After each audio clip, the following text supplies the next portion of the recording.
Hi guys, Dave here, Dave's LFC chats. I've got the legend with me, Jack Mack, LFC. Check him out, top red, great content. Now, where do we start at that weekend, Jack? Oh my God, Liverpool Villa. Wow. Absolutely mental, mate. And thank you for having me on again, mate. Really do appreciate it. Did you enjoy that game, mate? I definitely did. I think it's given me an heart attack. Liverpool Football Club's going to give me an heart attack very soon. Yeah. Mate, but it was a great game to watch. It wasn't happening for us through the first half, really, but I think I've got to say, like every single one of us when we watched it, the grit, the determination, dogged display, never say die attitude, really. People have been calling it, obviously, a champion's performance, really, and we're still a long way to go, really, but they're the games that sometimes you don't turn up, and this season, we played well, don't get me wrong, but there's been some displays where you just like, it's like the game at Sheffield away, very much cracking shot from obviously Gini Wijnaldum and it bundled in, mate, but and made up. We got those 3 points. Absolute limbs went in the away. Yeah, seen that. Yeah, I think that was Paul Machin with Redman. Was that video? Yeah, it was a loads of videos really going, obviously at the away end, really, but great. No, there's a lot to talk about that game. Don't mention VAR for God's sake. I've just done a video there, mate. Just not a rant, but just so poor that it's crazy. I watched the game against Everton tonight as well, and it's the simple decisions that they're just getting wrong. I'd understand if it was decisions that were very much difficult decisions, really, but they can't even get throwing decisions, corner decisions. The VAR checking people having a dinner at this rate, it's stupid, mate. Absolutely. And that poor lad Gomez got a very bad injury. Hopefully he get well soon on that one. Wow. Definitely, mate. Get well soon. Like it was I think Son getting sent off. Like Son thinks it's him that's done the tackle. Yeah, he flew in, but the initial contact of obviously Shea Aurier, it just you're watching the whole of that game, mate, and I think obviously everyone, when we've been watching it, we've seen decisions like yesterday go against Liverpool, but it's up and down the length and breadth of the country. It's disgusting how poor the refereeing displays are. I've said to you and countless other people, mate, in the past, haven't we discussed, they're just going by the best referees as much as it takes. I'm sorry, because if it has to come to that, we've got a multi-billion-dollar franchise in Premier League. You can't be slacking with the quality of refs. Yeah, it's disgusting. Absolutely. But it's not even the referees. I mean, the referee can only call it as he sees it. But then you have these guys sitting in a mobile unit looking at about 15 different screens and still getting it wrong. That's not the referee, though. Yeah, it's like 5 miles away, really, isn't it? It's. I think even the referee ends up to their decisions anyway, obviously, if they go for it or not. Like Martin Atkinson, the amount of there is Premier League VAR monitors on the side of every single Premier League game throughout the season. Yeah. I don't understand why they're not going over and checking for themselves, regardless of obviously what they're getting told and relayed for the headsets. Just go and check it for yourself.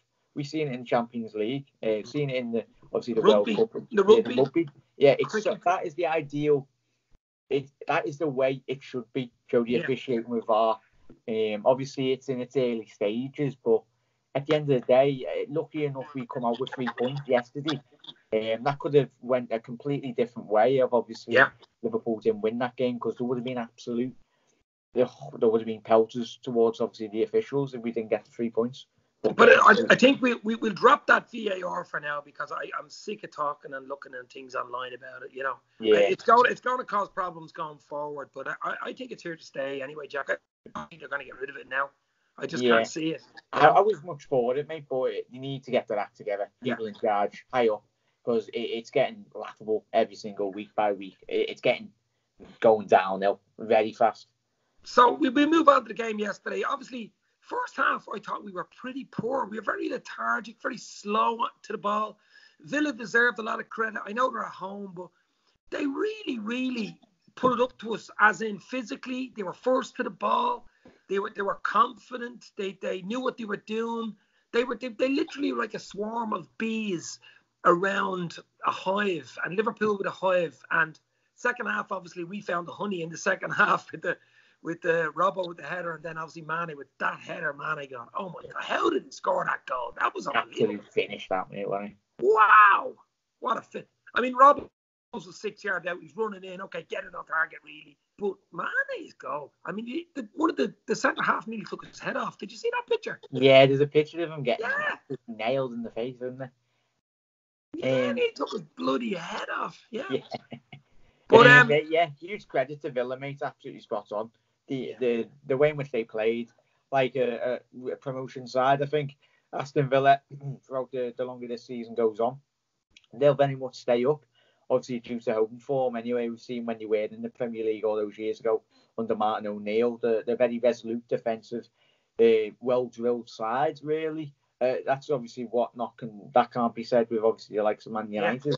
Yeah. You look at Aston Villa, you know what their identity as a football club is, good football. But apologies, I don't remember the Aston Villa manager's name, but he's got them absolutely drilled to an absolute T.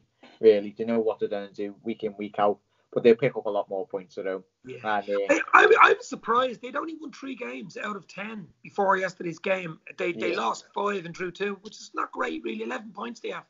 Yeah, I think when you do watch them, when I've seen them on Match of the Day, I've seen some of the games, and it's just a matter of obviously they got Wesley up front, Jack Grealish. I think they very much did miss him yesterday. Yeah, he's a big miss. But Wesley, he's an absolute unit, and I think it was a challenge yesterday. Van Dijk was up for that, and I think he enjoyed it. Obviously, a big physical presence up front, big Wesley, but absolute credit to them in the first half, mate. The first half we were poor. Second half we came out really firing. Even with the VAR decisions, some of the refereeing decisions were crazy. We weren't getting much from the referee. We don't expect much from the referee anyway, but second half, I think Ox made a big difference when he came on. Definitely, mate, yeah. I think he definitely made a big difference. And I say he probably will start against Genk on Tuesday in the Champions League. I mean, we obviously we got the win, 6 points against City. I thought it was huge to get the win because City came back. Remember, City will lose against Southampton. Yeah. So, like, you know, it was just important to keep it going into the City game, I think, as well. But we'll talk about the City game now in a minute. But we can't really go into in depth, obviously. Maybe talk about it. Maybe Thursday, Friday, a bit more after the Champions League game. The City players are better they were livid, mate, weren't they? Obviously, the City players better they were livid. Obviously with the results. I think it was when they scored the second. I think I was in the kitchen with my dad listening to on the back end on the radio, and me and him ran around the kitchen. Pretty sure you screamed your head off as well. Did you not see me reaction? Did you see me reaction video from Mane? Yeah. Oh yeah, the voice is gone. Yeah. But we got the win in the end. As you say, we didn't really play well, but we haven't. I've been saying this a million times. Yeah. We've been. What have we done? The last 3 or 4 games, last minute winners. Okay, 5-5, 1 on penalties. The 2-1 against the late winner against Leicester, which I was at the game in Anfield. Yeah. You know, the 2-1 last week, the late penalty against Spurs, the late, like 94th minute header by man. They're the type of wins that win your leagues. Now, it's early. It's November. There's a lot of football. Next week's a big one for me, a pivotal game. I even think even a draw wouldn't be a bad result. But I just think if we could beat them next weekend, I think that would be a big statement. Yeah, I think yesterday's win and definitely gave them a lot of confidence.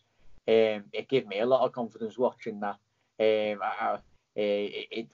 All the fans got an absolute huge boost because I'm trying to think. Imagine being one of the players. Just how much that must have felt for them, really. Obviously, and go. They know obviously the fixture pile up anyway. That we're going to have. Yeah. Obviously, come December anyway, and it's important that we don't drop any points for that game. Obviously, when it was 1-0, you're like, oh, here we go. And we knew what the City score was, didn't we, as well? So then the Liverpool players were like, nope, we're not letting this happen. We're gonna. And I definitely did get a rocket up the backside as well. from Klopp. A couple of times he's had to do that really, but I think this definitely spurred him on. Definitely, absolutely spurred him on in the coming weeks, mate. With Genk, I think we've very much a similar midfield to what we played, obviously, last round anyway. The Naby Keita, or Alex Oxlade-Chamberlain and Fabinho to come back in really in terms of that midfield. Obviously, Fabinho was missing for the Villa game, rightly so, because you don't want to be missing him against Manchester City. So I think that obviously we all know why he got rested. So Fab, absolutely, I think he'll be pivotal against Manchester City, considering obviously the injuries City have got in terms of that defensive department. Not too sure on the update on Laporte. I know he was in recovery, but I don't think he'll be back in time. I don't rate him anyway. Otamendi is not on the menu. Yeah, absolutely shocking defender. Touch wood. John Stones doesn't clear it off the line yet again, like he did last season. But I cannot wait, mate. Also think Genk is an important game. If we could be beating Genk home, but if we beat them, Salzburg, and I think Napier beat them. If we were wrong, we'll very.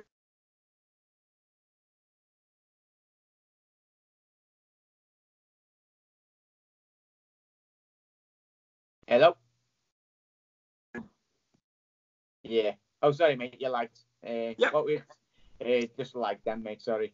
Apologies. Sorry. I was going to say Manchester City play Wednesday night. Yeah. Against Atalanta in Italy, and we play Tuesday night at home. So it's a bit of a, giving us an extra day. Yeah, extra day. Obviously, sports psychologists and everything, they do say even 24 hours rest is a huge time, really, in terms of obviously the fixtures. City, you just have to look at City's fixtures. They're so well spaced out, aren't they? Obviously, unlike ours, really. But that's what you get. Liverpool, when they were winning doubles, trebles as well throughout the 70s and 80s, no one was complaining then. You just got to deal with it and just soldier through every single match, mate. They're athletes now. They paid, regardless of whatever money they do get paid, but this is why you have the squads, big squads, really, to compete every single week for every single trophy at the end of the day. We tried our best to get beaten against Arsenal, but that just proves with the team selection. Yeah. I don't know what's going to happen there. I don't know what's going to happen there. It might even be played. There's something like January the 8th it could be played on or something ridiculous like that. Yeah, but I think the latest on that, it's looking like either two scenarios. Liverpool play Villa when the semi-finals are getting played, which is January. Around that time, as you said then, mate. Or Jürgen's mentioned we send out two squads in different separate cups. Obviously, we play the kids in the Capital One Cup and take more or less the main players, really.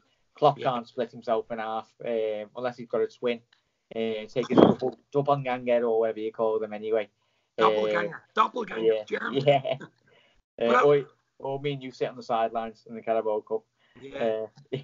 Well, I'll tell you, we won't stay long now because if you want, we can do a big build-up for the City game, maybe Thursday or Friday. You could spend a bit more time in depth because that is a big game. It's a pivotal game in the season, I think, anyway. Because when you think about last season, they beat us, remember, and we drew. So I think that win against us is like a 6-point, swing on us, and we only lost the league by a point. So I know games don't, but certainly if they're going to be your rivals to win the league and your only rival, it would be good to beat them at least once. Exactly, mate. I think it will help. Hopefully, touch wood. We do the job in the Champions.